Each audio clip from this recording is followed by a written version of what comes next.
Le ciel commence à blanchir du côté de l'Orient tout en étant encore criblé d'étoiles. Les chemins sont enveloppés dans une pénombre plus pénible que l'obscurité de la nuit, que la lune tempérée de sa blanche clarté.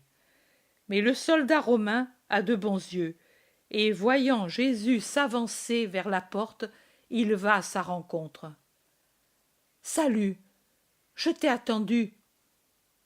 Il s'arrête hésitant. Parle sans crainte. Que veux-tu de moi? Savoir.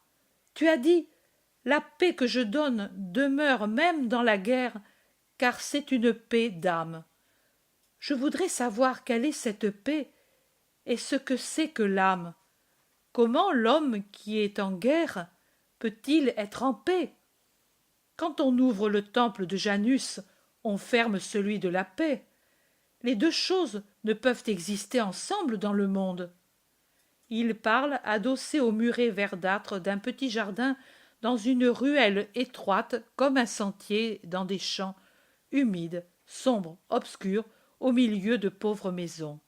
À part une légère lueur qui fait voir le casque bruni, on ne voit rien des deux qui parlent.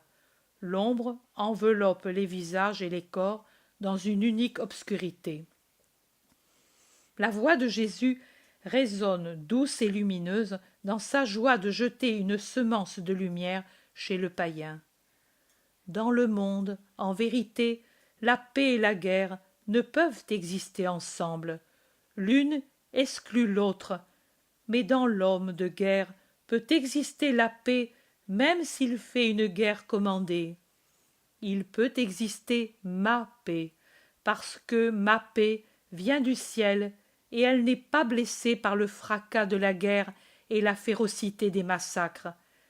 Elle, chose divine, envahit la chose divine que l'homme a en lui-même et que l'on appelle l'âme. Divine? En moi? César est divin. Moi, je suis fils de paysan. Maintenant, je suis un légionnaire sans aucun grade. Si je suis brave, je pourrais peut-être devenir centurion, mais divin, non. Il y a en toi une partie divine, c'est l'âme. Elle vient de Dieu, du vrai Dieu. Aussi, elle est divine, perle vivante dans l'homme, et elle se nourrit de choses divines et vivantes, la foi, la paix, la vérité. La guerre ne la trouble pas, la persécution ne la blesse pas, la mort ne la tue pas. Seul le mal, faire ce qui est mauvais, la blesse ou la tue, et la prive aussi de la paix que moi je donne, car le mal sépare l'homme de Dieu.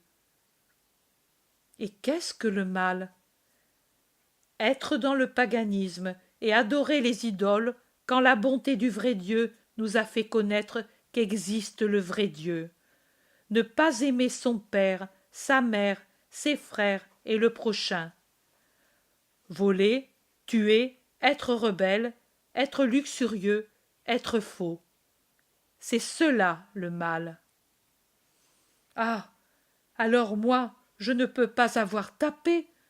Je suis soldat, et on nous commande de tuer. Pour nous, alors, il n'y a pas de salut?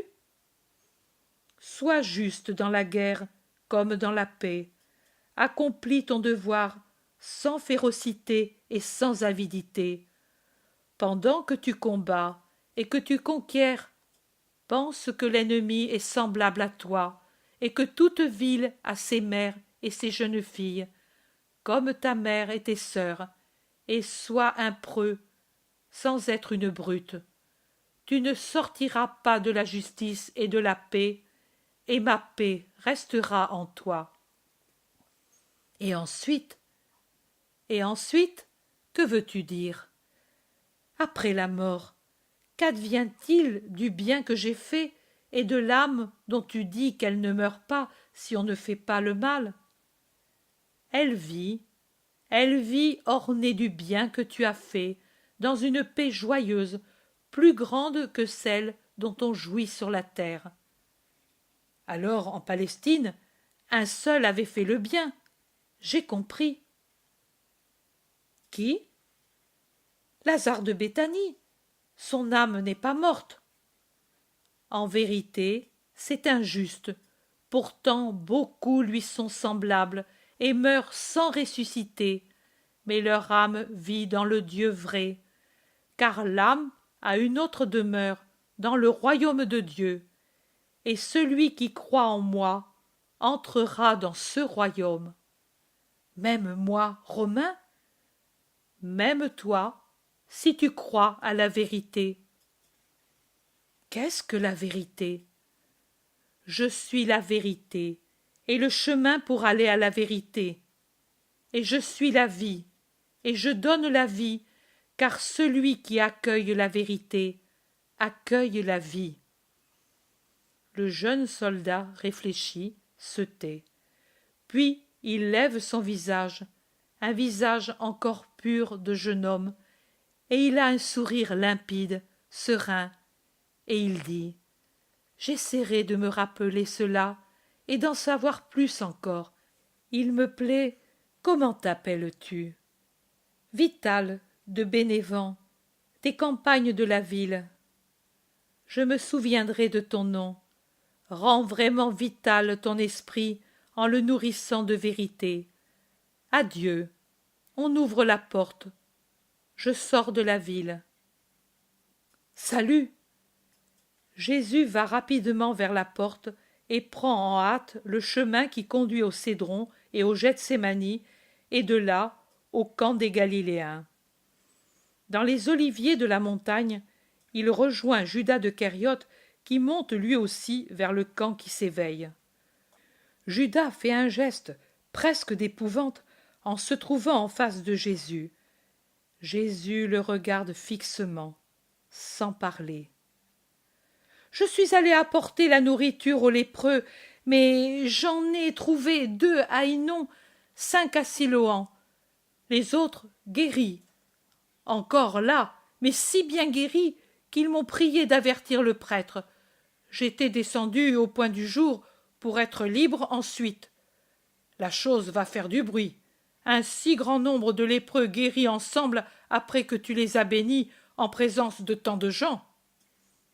Jésus ne parle pas, il le laisse parler. Il ne lui dit ni « tu as bien fait », ni autre chose ayant trait à l'action de Judas et au miracle, mais s'arrêtant à l'improviste et regardant fixement l'apôtre, il lui demande: « Eh bien, qu'est-ce que cela a changé de t'avoir laissé la liberté et l'argent? Que veux-tu dire? Ceci, je te demande si tu t'es sanctifié depuis que je t'ai rendu la liberté et l'argent. Et tu me comprends. Ah, Judas, souviens-toi toujours. Tu as été celui que j'ai aimé plus que tout autre, en recevant de toi moins d'amour que tous les autres m'en ont donné, en recevant même une haine plus grande, car c'était la haine de quelqu'un que je traitais en ami, que la haine la plus féroce du plus féroce pharisien. Et rappelle-toi encore ceci, que moi, même maintenant, je ne te hais pas, mais pour autant que cela dépend du Fils de l'homme, je te pardonne. Va maintenant, il n'y a plus rien à se dire entre toi et moi. Tout est déjà fait. Judas voudrait dire quelque chose, mais Jésus, d'un geste impérieux, lui fait signe d'aller en avant. Et Judas, tête basse, comme un vaincu, s'en va.